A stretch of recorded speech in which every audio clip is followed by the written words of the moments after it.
Katy Balls is leaving the Spectator after 10 years, and what a great innings it's been for her. But she leaves massive shoes to fill as she goes to the US.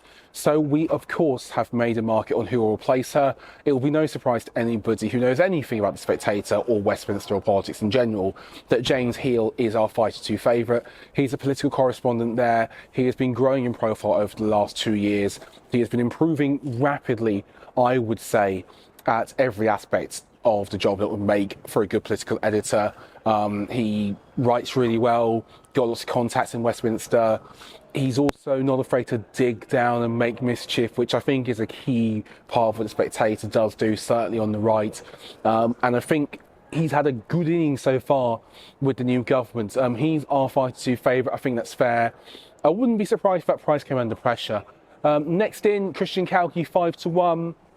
I think he is very well aligned to Spectator.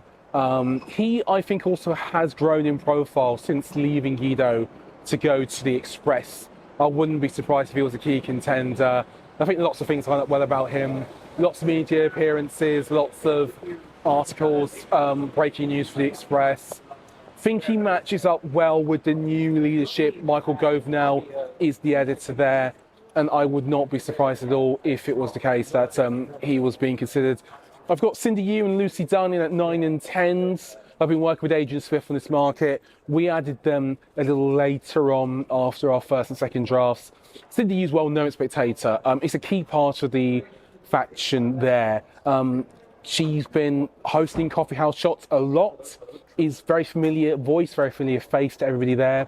Lucy Dunn, I think, there for the same reasons as well. I wouldn't be surprised at all if they were there. Also, they're the first to win in the market. Wouldn't be surprised if they had another woman to follow on after Katy Balls. Elsewhere, Mikey Smith is 10-1. Now, this is a bit of a leap, right? Because Mikey Smith writes for the Daily Mirror at the moment, doing a good job there. Currently on the Trump madness beat, trying desperately to keep up with all of the things that he does each and every day. Doing a manful job of it at the moment. It would be a big change, but Guido Fawkes did say that he was considered for its last time around, or considered for at least a position there last time around. Didn't get it. However, he is, I think, definitely a more high-profile journalist now than he was then. We've got also some mischief making, but that said, I wouldn't rule it out. 12-1 Sarah Vine. Now, this is very much one of the most mischievous entries that we've had in the political markets since I joined Star. But there is some sort of thinking to it. She is high profile. She's a columnist. It's a sort of fit that does actually suit the Spectator political editor position well. The Spectator is very much a columnist dream. It's a magazine, not a newspaper. I don't doubt she's well connected. I don't doubt she's got plenty of potential heft. And you want to make attention for yourself. You want to get eyes on. There's a reason Sarah Vine is where she is. She's had eyes on her for a decade or so now. So, yeah, it's a bit of a mischievous entry, but I don't think it's totally out of the ordinary. Kate Ferguson, Sun on Sunday, 14-1. We think that's fair. Wouldn't be surprised, would not be surprised, although she's very happy at the moment at News UK. We've got Konstantin Kissin. If you are as online as I am, you will know that he has had a debate with the ex-editor of The Spectator, Fraser Nelson, over the Englishness of Rishi Sunak. That made plenty of waves. I would not be surprised if somebody from the more online right managed to jump into that position. Will Lloyd, by the way, 25-1. Writes for Unheard just down the street here, making a fair few waves as well. We've got Freddie Gray at 16s and Kate Andrews at 33s. They are at the moment headed, though, for America. That said, we will never say never. So we're asked to add them in. We've added them in. And we've also got, who is that behind me who's just gone in? Is that James Hill? It is James Hill. These are 5-2 favourites, and for good reason. He's a busy man.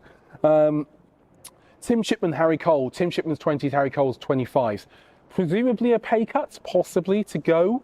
Not a demotion necessarily, although they both hold pretty high profile positions in British politics. Can't see Harry Cole leaving, given the fun he's having with Nevermind the Ballots. He's making plenty of news there. Tim Shipman makes news on the regular. Ian Martin was mentioned in the Runners and Riders Guide from Guido Fawkes. We popped him in 25s. We've also got Quentin Letts 33s, Elliot Wilson 33s. I wouldn't be surprised, although the only thing is it a cut in the money? I presume for Quentin, he's doing well for himself and enjoying himself, the editor at large roaming about. Elliot Wilson has gone up and up in the circles of the right. Would not be surprised at all if he was to take a shot at it. And got to remember with the Spectator, they're opening their hiring. It's not as much of a closed shop as people might think. Sam Lister from the Express, 20-1. She's got to be a runner if she thinks it's worth a shot. We've also got the likes of Christopher Hope, Chopper Hope, 50s, Harry Line, male, I believe, 50s, Jessica Elgott for fun, maybe for a bit more, 50s, Boris Johnson, 66. We just had to. David Maddox and Sebastian Payne, 66s. Again, why not? So yeah, lots of names we got in. And then also for those of you who are believers and true dreamers, we have put in for fun Aaron Bastani, Assar Carl, Beth Rigby, Calvin Robertson, Chris Mason, Jacob Rees-Mogg and Margaret Peston, all the hundreds. And we've got Alice Denby, who I've got to say, if you end up watching this, Alice, I'm sorry, I feel I've insulted you a little bit, but you look very happy at City AM, where you are thriving, not just surviving. So we've given you a quote of 100-1.